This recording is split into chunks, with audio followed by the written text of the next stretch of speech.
Kenya has borrowed close to 4 trillion shillings in the last 3 years and 2 months.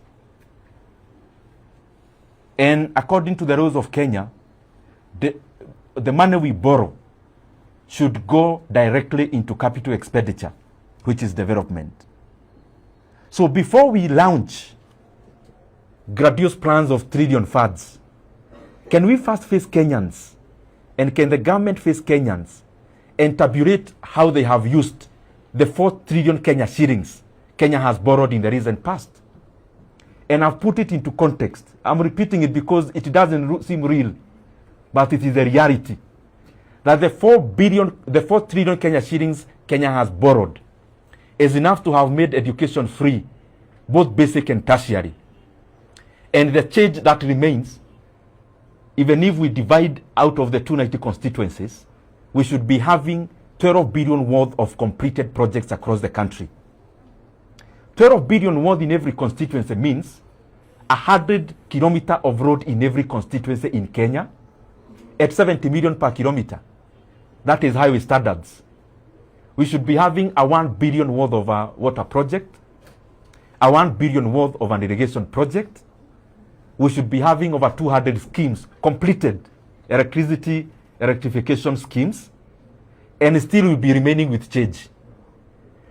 If we can't explain to Kenyans the money that has already passed through the government hands where it has gone, what is the business then of coming to again sell grandiose plans of trillions of shillings when we can't account for what we have already received, and especially through borrowing alone? And lastly, out of the close to 4 trillion Kenya shillings we have borrowed, everything that Kenyans are seeing is not part of that money. Every ongoing road project in Kenya, especially completion of the road projects that are ongoing, that's a separate loan called securitization, which is illegal. When you see stadiums being constructed in Kenya, that is also not part of this 4 trillion. That's another borrowing called Talanta Board. When you hear about a program called Nyota, the one for alleviating unemployment in terms of the youth, that's also not part of that money. That's money we are receiving from World Bank. So Kenyans deserve to know, before you tell us about trillion funds that you want to launch, can we first account for the 4 trillion Kenya shillings the country has borrowed in the recent past? Very lastly, it is important for us to be data-driven as leaders. You know, we keep saying that 10,000 kilometers of roads were constructed from 2013 to 2012 in Kenya. That is incorrect. And I would challenge the government to actually tabulate the roads that we keep hearing of 10,000 kilometers of road. Because I know, and I have the data, it is less than a third of that. And I also want to put it very clearly. And anyone with a conflicting facts can table them. I have said that, and I have stated that we have borrowed close to 4 trillion Kenya shillings. But if you you do fact finding, how many kilometers of road has Kenya built from 2022 to date? And especially from newly signed contracts.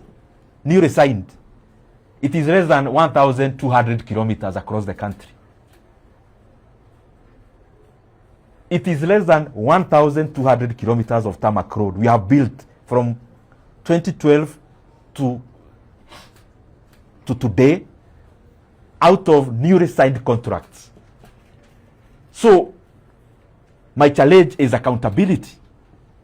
Before we talk about trillion shillings plans and funds, it is important we put into context to Kenyans that you have already borrowed 4 trillion shillings, and Kenyans deserve that money to be accounted for.